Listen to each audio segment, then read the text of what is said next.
All right, welcome back. We're not gonna do any music. That was weird. My whole screen went black. Every monitor went black, and the video was still playing. So I don't know what happened, but I think we're back. Welcome back to the Daily Grind. This is part 2 of this shit show this morning. Let's jump back into the news clips, and hopefully we make it. Thanks for coming back. I apologize, guys. All right, let's restart this and let's do it. This is I've underestimated how strong the market's been, says Fundstrat's Tom Lee. Let's do it. Let's get to the markets following last week's inflation data. Tom Lee's here, managing partner and head of research at Fundstrat Global Advisors, as well as a CNBC contributor. Tom, in recent appearances, I would say that your conviction hasn't necessarily been quite as strong as it had been in some of your other calls, where there's been a time where you said the inflation data will be so good that the S&P will be up 200 points in the next week, and it panned out, and it played right into what you were saying. The last time you were on, I think your basic thesis was that market's still solid through the end of the year, but in the meantime, there could be some volatility and maybe even a pullback. Now I think you're saying it's been more stable than what you're expecting, and it has to do with liquidity and cash on the sidelines more than anything else. Yes, that's right. You're right. We've kind of been sort of, I think, fooled by seasonality because we thought markets would be hesitant before, the elections, and it's October, but we've seen this market be incredibly resilient. So I've underestimated how strong this market's been. I think it really shows macro data is becoming less important, and it's now the fact that a lot of cash has been on the sidelines. For the last 2 years, investors expected a recession, or many thought when the curve uninverts, we got a recession, but at the end of the day, there's $6 trillion of cash on the sidelines, and October has turned out to be a great month. We've seen it. Evidence of what you're saying, and I know how closely you watch it. We've seen it on a daily basis over the last, I'd say, maybe month or so, where many days we're even down triple digits in the futures, only to end up 250 or 300 points by the end of the session, and with no backdrop of positive news, nothing to account for it, other than it seems like there's money on the sidelines. Yeah. Thank you, broski. Sorry that the whole break in the stream threw me off. I mean, it feels like investors are underinvested in stocks. I think there's people who've dreaded 2024, thinking this is the year we slip into a recession, and instead, and we're seeing it with earnings, companies have been really resilient. Yeah, we waited to retest the lows a couple of times in 2022 and 2023, and people weren't bullish at all. We didn't get great advances, and now it's almost unstoppable, and nothing seems to be able to knock it off a track, whether it's, I think the PPI and CPI were both a little hotter than people thought. The prospects for a Fed continued easing cycle are now open to some conjecture, I think, although most people say it's still going to happen, even though things are pretty solid in both the economy and the stock market. Yeah, I think it makes sense for the Fed to be dovish, just because inflation is still tracking, especially PCE, towards their 2% target, and now we have some concerns about the job market, so I think the Fed has to be supportive, and I think this election, which is becoming less of a coin toss. I think because it's been a coin toss, people have been sitting on their hands. I think these are reasons markets are starting to have conviction, even in front of an election event. I think we soft-pedaled it too. The swing states have even some of the swing states that looked like solidly in Harris's camp are now truly swing states where Trump's up in Michigan and Wisconsin, and betting and everything else. And if NBC goes from Harris up 5 to Trump and Harris tied, and then you do a full field, and Trump is actually up in a full field thing. So I think you might be right. Bitcoin's at 65,000. You wouldn't say that the stock market's performing better because it's starting to look like it's less of a coin toss, would you? I think markets like visibility. So if it looks like one candidate is now looking like to be the surprise winner, then markets can actually trade better before the election. Wait, does it matter? You said markets like visibility. They have to like what they see on the other side of it, I would assume. Yes. I'm probably just citing market history, but whether Trump or Harris wins, I think stocks do pretty well next year, sort of a post-election rally. But there are definitely differences in sectors and asset classes performance depending if Trump or Harris wins. But Bitcoin, for instance, is something to watch if Trump looks like he's strengthening, because Trump is running on a pro-Bitcoin platform. All right. Now, you said something, get off of that, the politics. You said that you agreed with almost the asymmetric risk now. And I still think it could go the other way. I mean, I think the labor market looks pretty solid, given that last report, and that we're still, if PCE is 3%, we're still, it's got to go down another 33% to hit 2. And they swore they're not moving the goalposts. It's 2, it's 2, it's 2. It's not 2.5, Tom, it's 2. Yes. And what makes you think that that's in the car? Who knows with the Middle East and everything else, but oil's back to, mid-70s and could go higher. Yes. I'm more worried about it. I don't know. They're more worried about the jobs picture than stubborn inflation. Yeah, I mean, you're actually right. Oil spikes can cause an inflation spike, and that would be a surprise. But if we look at what's been keeping inflation stubbornly high, it's been shelter, which in the latest inflation report finally is rolling over, and it's auto insurance, which is now just beginning to sunset. So in the second half, auto insurance becomes a tailwind. And then the question would be, are core goods going to stay under pressure to kind of bring overall inflation down? And it looks like core inflation, on goods, looks like it's going to remain soft. So I think inflation doesn't have the upside drivers, except for what you're saying, a commodity shock. Interesting. All right, real quick, I wanted to show this. I mentioned it in the part 1 of this video. Over here, Grayscale's assets under consideration. So under the currency section, the only coin is Caspa. And then smart contract platforms has a whole bunch of other coins, obviously. Polygon, Mantle, Neon, Mantis.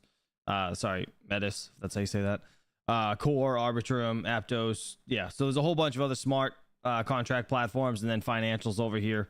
They have Aerodrome, Athena, Jupiter, Mantra, all these other coins here as well. So, yeah, Caspa, that was the big deal. Caspa was the only other one that was under currencies on this list. You guys can see that very well. All right, moving on. Let's go. More news. Bradley Tusk talks crypto climbing ahead of the election. Let's see what he's got to say over here about 12 hours ago. Let's do it. Tusk Ventures CEO Bradley Tusk joins us here on set now. The firm's notable investments include FanDuel, Circle, Coinbase, and Roe. Bradley, great to see you. Thanks for coming by. For having me. So it's a win-win situation for crypto investors. Why is that? In fairness, crypto investors, it's been a winter for a while from a regulatory standpoint. Gary Gensler has been the single worst regulator in the history of crypto imaginable. And so the good news is, and this was basically good news once Biden dropped out of the race, whoever Trump or Harris pick is going to be better than Gensler. And in a way, because the crypto community has done a pretty good job on the politics, not only is Trump actively seeking their support, but Harris is as well. And so we know that we'll get someone better than Gensler, and hopefully we'll start getting favorable policies. So let's talk about the favorable policies. What are like the 1 or 2 that are the most problematic that you hope to get? Well, I mean, the most important thing would be who actually regulates crypto itself. So there's been this sort of turf war in Washington between the CFTC and the SEC over that. I think everyone on the crypto side of it really prefers the CFTC, and we're regulated as a commodity, not a security. But ultimately, to me, the thing that Gensler has done that I have found almost offensive is the unwillingness to tell the crypto industry what is and isn't legal. It's one thing to say, okay, this is not okay, this is okay, and we can fight about whether or not, we agree. But to just say, like, do what you're going to do, and maybe I'll put you in jail, maybe I won't. Like, that's un-American, right? And so, whether it's margin lending or anything else, I really think more than any one specific policy, it's just A, being treated with some basic respect, and B, just having information and predictability. Bradley, talk to us a little bit. I mean, given your history with Uber, going way back, and we know that they had plans for autonomy and the like, and we spent a lot of time talking about Elon Musk's plan for autonomy. They had this event last week. Sure. Are there any similarities about how Uber approached it? We know that they got out. I mean, like, are you going to take the over on when people think these fleets are going to be massively deployed? Well, so this election also, I think, could matter a lot. So what's interesting is for the last 8 years, the U.S. Department of Transportation has blocked any regulations of interstate autonomous vehicles and trucking because Trump saw himself as a Teamsters guy, and then Biden saw himself as a Teamsters guy. But as you might have noticed, a few weeks ago, the Teamsters said, we're not endorsing, which works well for them if Trump wins. But if Harris wins, I think that blockade is going to get lifted really quickly, and all of a sudden those regulations are going to finally move through, and that's going to mean autonomous trucking, autonomous driving, and I think that's the unlock the whole industry needs. Let's talk about you as an author. Flying Cars is a book. Is that fiction now, but is that going to be nonfiction in our lifetime? Yeah, I mean, look, there's, over $8 billion invested in eVTOL, which is a technical name for, flying car startups. You're seeing one story doing cargo and things like that happening. The FAA... How does this just go from crypto to flying cars? has made pretty good progress in certification. Where the rubber meets the road is going to be, where do they take off and land in cities itself, right? So we're sitting here overlooking Times Square, and yeah, sure, I mean, a flying car could get a lot of people here pretty efficiently, but where exactly you'd put a vertiport in the middle of Times Square, I don't know. So there's a world of political fights ahead, but the tech is, I wrote a novel, as you kind of were referencing last year, about flying cars. When I started writing it in 2020, it was like, this is something years away, and I'll do something futuristic, and by the time the book came out, it was like actually becoming a reality. Brad, first of all, go Mets. Go Mets. Big Mets fan. Good day today. Coinbase. Yes. So if we're in Thank 2.0, you. maybe 3.0, why does Coinbase still work? If they were the on-ramp in 1.0, are they 2.0 or 3.0? I mean, I think so. I mean, to be clear, we were investors in Coinbase, but I tend to exit once the lockup is over and a company IPO, so I don't have any position in Coinbase itself. But look, I think that Brian Armstrong is a really fantastic CEO, and I think that he is constantly thinking ahead. And he also is a guy that, there's not a lot of people who seem to have courage of convictions to say, I believe this, I'm going to stick by it, and if it's popular, great, if it's unpopular, great. And he's been willing to do that. And so I think he deserves a lot of credit. And, while we're not public market investors, I really understand why people would want to back them. Obviously, we like to talk about your portfolio companies, Bradley, but what's in your portfolio of stocks? What's your number one holding? So you know what? I actually it's all done by my financial advisors, and I don't even know. I am focused on specifically the 53 companies in my venture portfolio and trying to make those all billion-dollar companies. You don't get the itch to say buy NVIDIA or sell you know whatever. What? Here's the thing. When I invest in an early-stage startup, look, we get it wrong all the time anyway, but at the very least, we're working with a lot of information. We're involved from the beginning. Either myself or my partner Jordan are on the board typically, and we're heavily involved in both the regulatory efforts for our companies and everything else. And I at least feel like I have some chance at impacting the outcome. That may be a fiction that I just tell myself, but I think that, and my LPs think that. And when it comes to public equities, I don't feel like I can really move the needle much one way or the other. And so, for me, I found that I do better at early stage venture. Interesting. That was very weird conversation. I'm glad that guy brought it back on track. And this just in from Crypto KJ. What is this about, dude? Is this real? Just in, Kamala Harris's campaign says that she will ensure crypto investors benefit from the regulatory framework so that black men and others ... in this marketplace are protected. Bruh. Why? What does black men?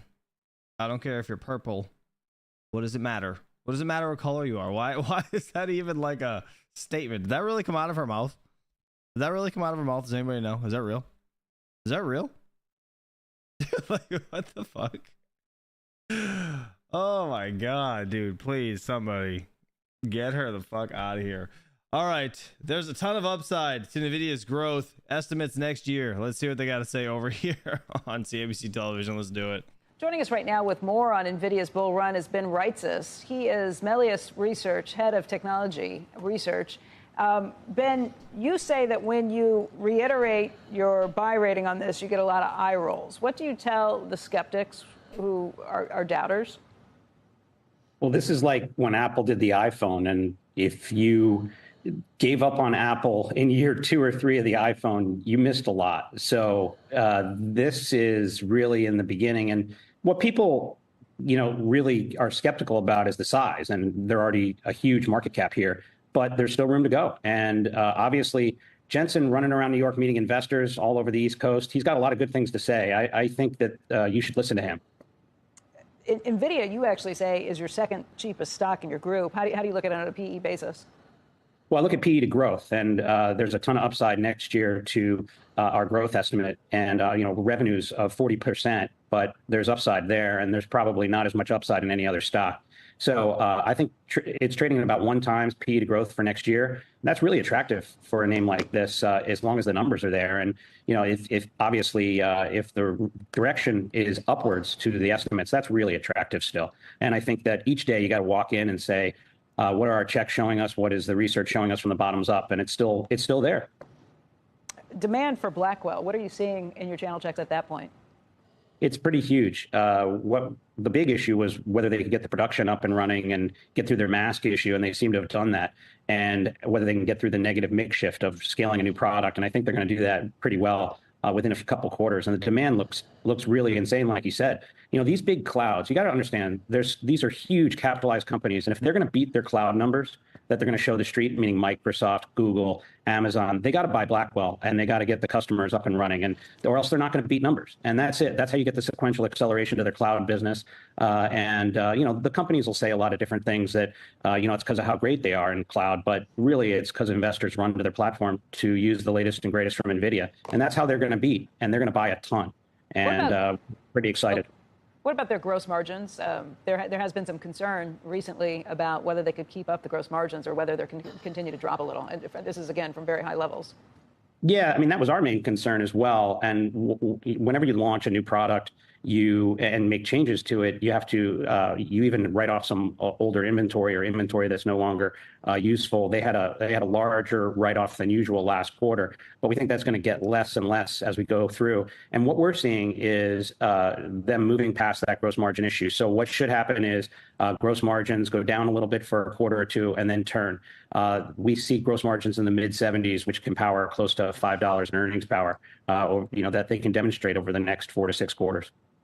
The stock was down about 2% in the calendar third quarter. What about the fourth quarter? What makes you think that this is going to be the time that things really turn around? Well, I think that the street this time, so last year as well, third quarter is a tough time for semis anyway. And for NVIDIA, they tend to do the market tends to really hype things up in the first half and then digest it in the second half. And this year, a lot like last year, what happens around this time is folks start to say, yeah, I know next year is great, but what about the year after, meaning 26? And I think the street this year is going to discount a little quicker that things are okay. They have that huge show in March called GTC. And we think they'll unveil the Rubin chip for 2026 there. They've already talked about it, but we'll hear more about it. And then you'll realize, oh, yeah, 2026 is a growth year, and it's a pretty big one. And the market probably discounts that a little sooner than they did last year because Jensen is obviously gaining more and more credibility, which is obvious. If 2026 is a growth year, that means 2025 is going to be amazing because everything's just kind of going to go up at a right angle. All right, Mr. Crypto KJ sent this as well real quick. Sorry, just continuing this. Kamala Harris highlights why does so many fucking I can't even read the site. I'm on, this is Brave browser. Anyways, Kamala Harris highlights Capital Access Crypto to bid to woo black men. Why is this a headline? Why is this an article? Like what? I'm glad I can't read it, to be honest. I don't know why I can't, but I'm kind of glad I can't. All right, NVIDIA notches record close. Let's see what they got to say. This is about 14 hours ago. Guys, that like button. Appreciate you hanging out. Let's do it. Well, NVIDIA also setting a record closing high today, up 2.5%, as hype around the company's AI chip demand continues to soar. Other names in the space also rallying, like ARM Holding, Marvell, ASML. Joining us now is Bernstein senior analyst Stacey Rasgon. Stacey, of course, we're going to ask you yet again a question about NVIDIA here, but trading at record highs. Comments from Jensen Huang, the CEO, over the weekend about the strength of the moat, specifically where inferencing and software is concerned. I'd imagine you still got to buy on this name, right? You do. I think I've said this before. I think at this point you still have to be there. Demand is off the charts. Numbers are going up. I think that's pretty clear. And then when you got Jensen, I think on your channel, talking about insane demand. I mean, they're going to be selling everything that they can make. Yeah, I think you have to be there. Okay. We've also got more proxies into, or bellwethers, I should say, into this AI semi read when we get ASML and Taiwan Semi earnings later this week. How much do those matter here? I think they'll matter. I mean, although I don't anticipate anything on the AI side as being unusual. The other proxies everybody watches for is like when the hyperscalers report, the CapEx outlooks and those sorts of things. So just general signs that demand is strong and that customers are continuing to adopt. And again, everything we can see, at least at this point, suggests that's still a clear runway. It's clearly still happening. Stacey, anything catch your eye about the difference in the trajectories of AMD and NVIDIA just over the last few sessions? We just had Lisa Su on last week after we had Jensen on overtime the week before. And really, NVIDIA has continued to surge since his insane demand comment. But really, it was kind of a sell the news-ish reaction to AMD's news. So AMD had their event last week, and they announced their next generation part. It's called the MI325. It's basically the MI300 with more memory, which is fine. And they showed some benchmarks on it versus NVIDIA's what they call their Hopper, their H100 part, their current version. And, AMD was sort of suggesting it was superior. And you always have to be a little careful with those self-reported benchmarks, but fine. The issue, though, is that Hopper was introduced, a year and a half, almost 2 years ago, and you got Blackwell, which is NVIDIA's next generation part, which is coming imminently. And I mean, it's going to blow the doors off of anything that's out there. And by the time by the time that AMD has something out, that you could even argue was even partially competitive with Blackwell, which is the MI350. It's probably the end of next year. Like by then, we'll all be getting ready for NVIDIA's next generation card. Long story short, the gap between when NVIDIA is introducing capabilities, when AMD is introducing them, it's still pretty wide. It's at least a year, maybe longer. And that's just on the chip side. That ignores everything else around software and systems and ecosystem and everything else that you need to get broad adoption. And so I think that's why you saw the sell the news with the AMD event. It wasn't like it was a bad event. It was fine. It was good. It's good that they're putting it up. But compared to what they're fighting against, it's tough. Like it's NVIDIA's game to lose at this point. They're not showing any signs of losing it. Now, at the same time, NVIDIA is trading, more than 10 times the market cap of an AMD. So, if AMD does pretty well, I wonder, when's the last time we saw a moment like this where so many of the chip players are making more of a platform argument up front? You really have to think more about software. You have to think more about these systems. Lisa Su, AMD just made this acquisition, intending to make this acquisition of ZT in that direction. You can't just think about what are the performance metrics on this newest chip, right? And that's absolutely true. It's not like anybody can sort of cherry pick specific examples where you're better or worse than anybody else. But it really does come down to ecosystem and adoption. And again, like you can get, given the capabilities that NVIDIA has put in place, I mean, you can buy their stuff and you're up and running in days. And with a lot of their competitor stuff, it could be weeks or months to get everything up and running properly. And like time is money in this industry. So it absolutely matters. And you ask like whether other companies have like talked about this. I'd say software and ecosystem have been increasingly important pieces of semiconductor sales like for a long time. And I mean, everybody sort of looked back at the days with Intel and Microsoft. They formed what was called the Wintel ecosystem that was pretty dominant in its days for a long time. It's starting to crack now, but these sorts of things, once they get established, they can last for a long time. And today, the ecosystem of choice is NVIDIA. So everybody else is trying to push into there. Nice. All right. Shout out to that guy. Let's get into CNBC's crypto world. Kamala Harris backs crypto regulatory framework and pitch to black men. Oh, my God. This is the title on this, too. I didn't even notice that. Oh, my God. All right. Whatever. Let's just hear it, I guess.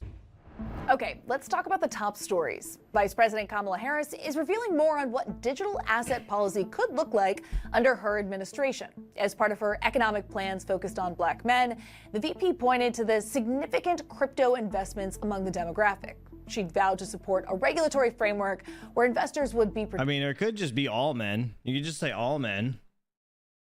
Or you could be racist about it, I guess. What the fuck? Like, what?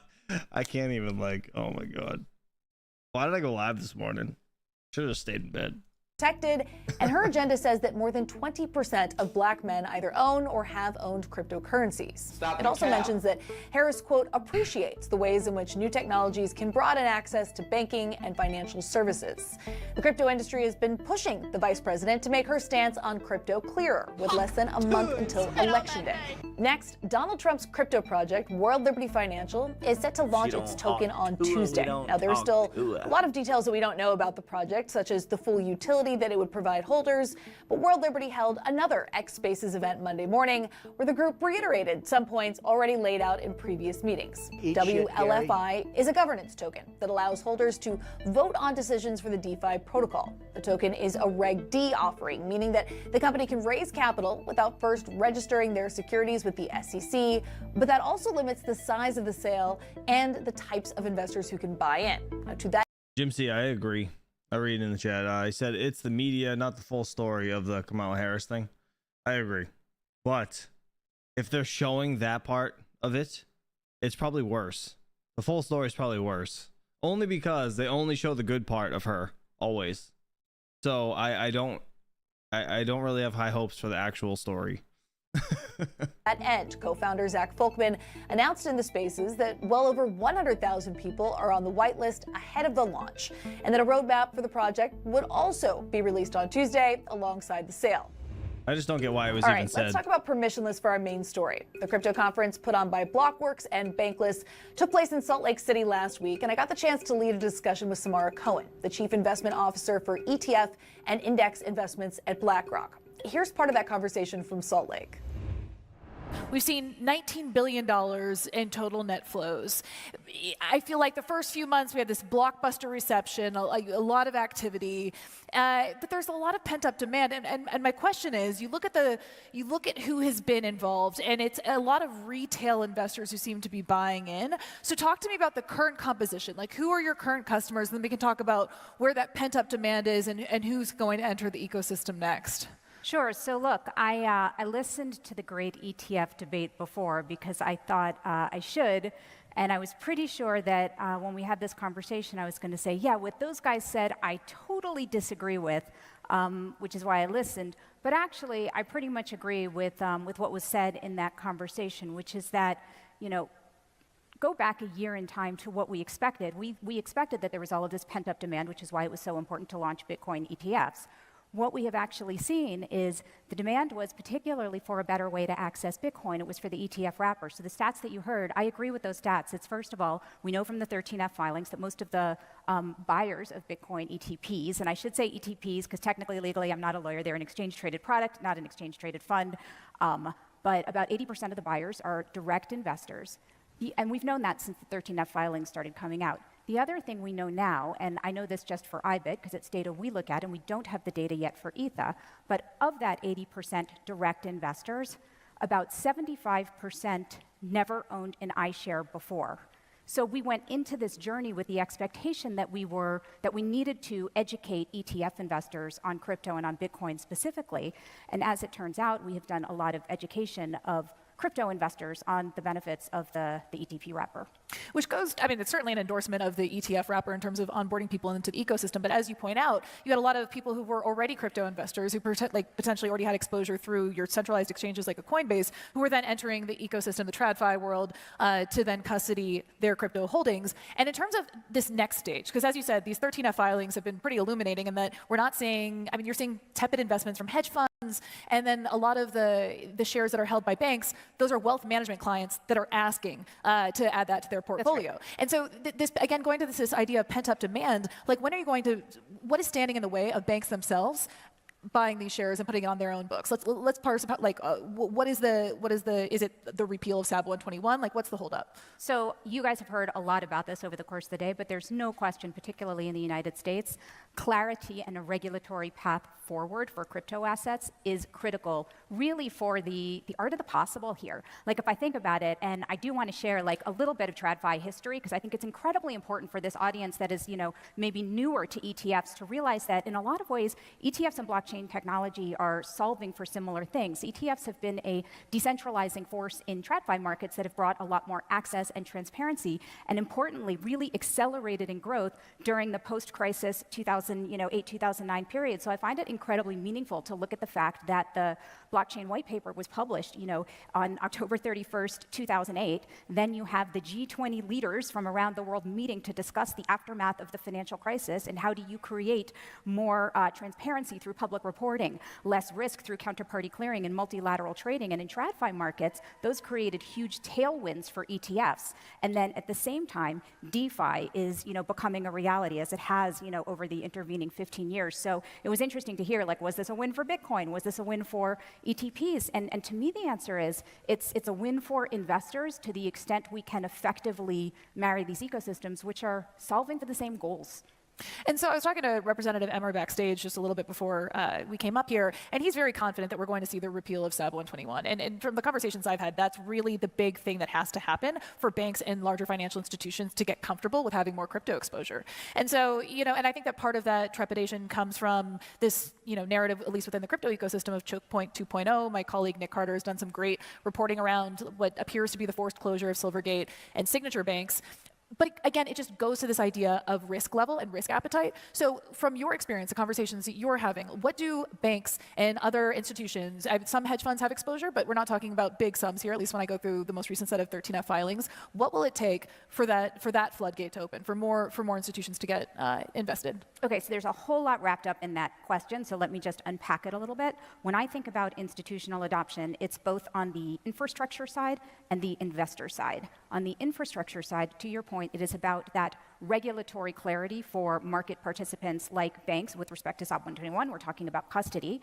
I think broader exchange support and ability to actually trade coin, which a lot of traditional market makers, broker-dealer market makers can't do right now, that is also important. So there's kind of the whole market structure liquidity provider side, which will create capacity for institutional demand. Institutional demand kind of, to me, breaks down into three different parts. To your point, it is hedge funds who are absolutely involved already, and you guys heard some stats earlier, but there are things like basis trades that have actually specifically looked at, look at relative value, which is a great way that you start integrating and seeing value compared across different types of market access vehicles, futures, exchange traded funds, spot, et cetera. So there are hedge funds who are active in basis trades. There are a handful of asset managers who are making allocations to crypto, Bitcoin specifically, as kind of the liquid alts part of their portfolios. But then there's this bigger category that I would consider asset owners, like pensions and endowments, where there's actually a fair amount of plumbing still to unlock their ability to buy Bitcoin. It could be, again, what is the financial position of the fund? Does it make sense to have a Bitcoin allocation? And if the answer is yes, does state law permit the pension fund to buy Bitcoin ETPs? Do their investment guidelines, does their board? And these things take a longer period of time. So all of those steps kind of, and this is a process that is underway, but it will be we are in early, act one of this play. Okay, that's all for Crypto World today, but we'll be back again. Anyways, moving on. Let's go to the videos of the day. This is literally the only thing we're going to watch. Over here, Altcoin Daily. Why is Bitcoin price pumping? What comes next? Let's see what he's got to say, guys. To like, but I appreciate you for hanging out. Let's do it. We believe Bitcoin is an asset class in itself. Bitcoin's price is surging today. Ethereum, Solana, crypto is up. So why is this happening? Why is Bitcoin's price pumping? I don't know why you showed Caspa, because that price ain't up. Smash that like button, send this video to one friend, you subscribe because we keep you updated on crypto markets on a daily basis. Now, one big reason why crypto is up is because Donald Trump is surging in the polls, and he is pro-crypto. Who knows, maybe we'll pay off our $35 trillion, hand him a little crypto check, right? We'll hand him a little Bitcoin and wipe out our $35 trillion. Expert market analyst Tom Lee, you like this guy, he says that markets are getting post-election clarity, and we could be seeing much more of this. Bitcoin, for instance, is something to watch if Trump... We've kind of been sort of, I think, fooled by seasonality because we thought markets would be hesitant before the elections, and it's October, but we've seen this market be incredibly resilient. So I've underestimated how strong this market's been. I think it really shows macro data is becoming less important, and it's now the fact that a lot of cash has been on the sidelines. For the last 2 years, investors expected a recession, or many thought when a curve uninverts, we got a recession. But at the end of the day, there's $6 trillion of cash on the sidelines, and October has turned out to be a great month. Bitcoin's at 65,000. You wouldn't say that the stock market's performing better because it's starting to look like it's less of a coin toss, would you? I think markets like visibility. So if it looks like one candidate is now looking like to be the surprise winner, then markets can actually trade better before the election. Wait, does it matter? You said markets like visibility. They have to like what they see on the other side of it, I would assume. Yes. I mean, I'm probably just citing market history, but whether Trump or Harris wins, I think stocks do pretty well next year, sort of a post-election rally. But there are definitely differences in sectors and asset classes performance depending if Trump or Biden, Trump or I hate how Altcoin Daily puts their little thing here. Harris wins. But stupid. Bitcoin, for instance, is something to watch if Trump looks like he's strengthening because Trump is running on a pro-Bitcoin platform. It is actually kind of crazy, the money that is starting to pour into the markets from the sidelines. I've been telling you for a while that things are bullish. The future is actually quite bullish. At least that was my opinion. So I hope you're watching my videos here. It's all happening now. I mean, I think it makes sense for the Fed to be dovish just because inflation is still tracking, especially PCE, towards their 2% target. And now we have some concerns about the job market. So I think the Fed has to be supportive. And I think this election, which is becoming less of a coin toss, I think because it's been a coin toss, people have been sitting on their hands. I think these are reasons markets are starting to have conviction, even in front of an election event. We've seen it on a daily basis over the last, I'd say, maybe month or so, where many days we're even down triple digits in the futures, only to end up 250 or 300 points by the end of the session. And with no backdrop of positive news, nothing to account for it, other than it seems like there's money on the sidelines coming in. I mean, it feels like investors are underinvested in stocks. I think there's people who've dreaded 2024, thinking this is the year we slip into a recession, and instead, and we're seeing it with earnings, companies have been really resilient. So another reason why crypto is surging is because Kamala Harris has spoken again on crypto, or rather her campaign in a document says that she will make sure owners of crypto, quote, benefit from a regulatory framework so that black men and others in this market are protected. This statement is from a larger proposal the Harris campaign released called Opportunity Agenda for Black Men. Seems like she's trying to kill two constituencies with one stone with this statement, but you tell me what you think of this. Vice President Kamala Harris is revealing more on what digital asset policy could look like under her administration. As part of her economic plans focused on black men, the VP pointed to the significant crypto investments among the demographic. She'd vowed to support a regulatory framework where investors would be protected, and her agenda says that more than 20% of black men either own or have owned cryptocurrencies. It also mentions that Harris, quote, appreciates the ways in which new technologies can broaden access to banking and financial services. The crypto industry has been pushing the vice president to make her stance on crypto clearer, with less than a month until Election Day. So it seems like the crypto Twitter community, they kind of lambasted her for this. I would argue that this is a net positive for crypto. It's good that she's making pro-crypto policy more of an issue. I want to see more of this. I can imagine what can be and be unburdened by what has been.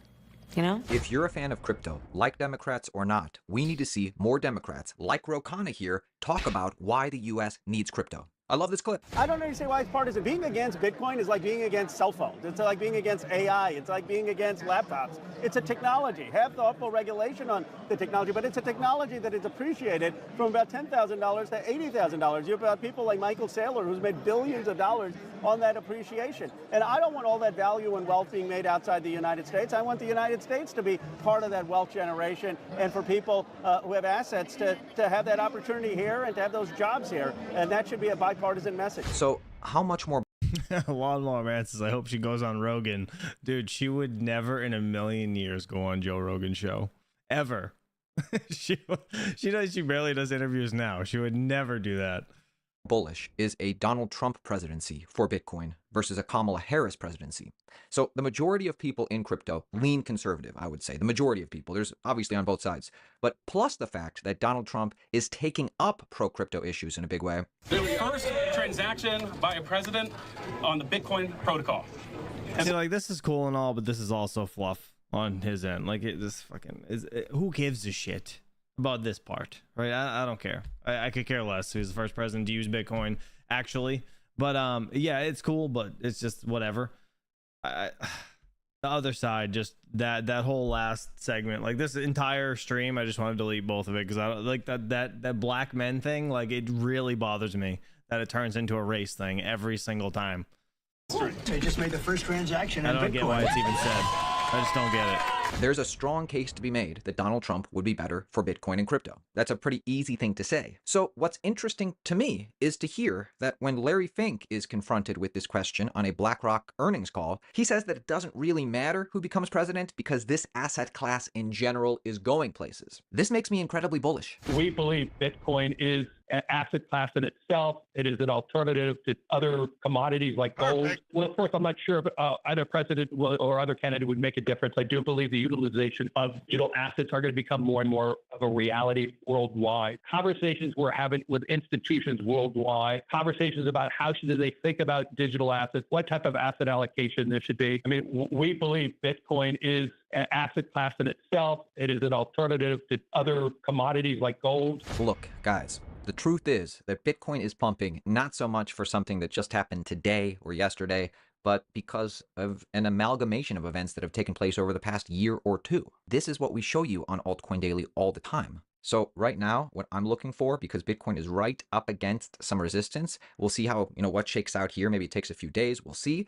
But basically, I'm looking for Bitcoin to pop through this, eventually turn this resistance into support, bounce off that support, and eventually, probably in the next few months, certainly by Q1, I'm expecting a $100,000 Bitcoin price to be the new normal. We're going to keep you updated on this every step of the way. So, all right. Well, shout out to them. But yeah. I don't know. I'm gonna recap things. This yeah, it's unfortunate that everything turns into a race thing. It really is. It's stupid. Like, we're all people. Gives a fuck what color you are. I don't understand it. Anyways, people just joining, recapping the price over here. Bitcoin 65,523 bucks. We got Ethereum at 25.90 over here. Solana $152, looking pretty good. ADA's at 35 cents, a little over 35 and a half. XRP is at 53 cents if anybody cares. Caspa is still being held down. Crazy. 13 cents. Near Protocol just under $5 now. It was over 5 at the beginning of the stream. Dogecoin is at 11 cents. We have, let's see, ETC is at $19. We got LTC at 66 bucks, 66.31 to be exact. ICP is at $8.12. Let's see. Link is up 4% today to 11.44. We have BitTensor over here. Where is it? Right here. It's down a little bit today, actually. Almost 5.5%. $606. Let's see. BNB is at 588 bucks. All right. Crypto Bubbles over here. Biggest earner of the day is still BCH. Again, $360 over here. 9.3% up on the day. And Whiff is the biggest loser. Dog Whiff Hat. We got 7.5% down today to $2.63. Flashbang. Fear and Greed Index is at a 65 over here. 65. Looking pretty good, but I don't want this needle to climb too fast. It climbs too fast. Faster it goes up, faster it comes down. So, want it to kind of level out. That's what we need. We need it to level out, personally. But guys, that's going to do it. That is going to do it. I appreciate you guys hanging out with me today on the Daily Grind. Mr. Panda, good to see you, buddy. He said his mother is about to buy Bitcoin, so it's time. Did you say it's time to sell? What did you say? Hold on, where is it? Let me find it. My mom is about to buy a Bitcoin. Prepare to sell. That's what he said. You want to dump on your mom, bro? You just dunking on your mom? What time is it? It's 8 in the morning here, Eastern Standard Time. You're dunking on your mom at 8 in the morning. What the fuck? God damn it. All right, listen, guys, have a good day. I'll catch you guys bright and early tomorrow morning, 7 a.m. Eastern Standard Time. And until then, I'll catch you guys soon. Peace, and have a good day.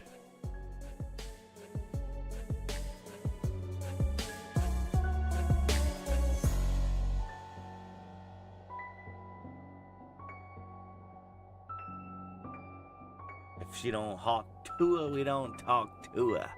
Perfect.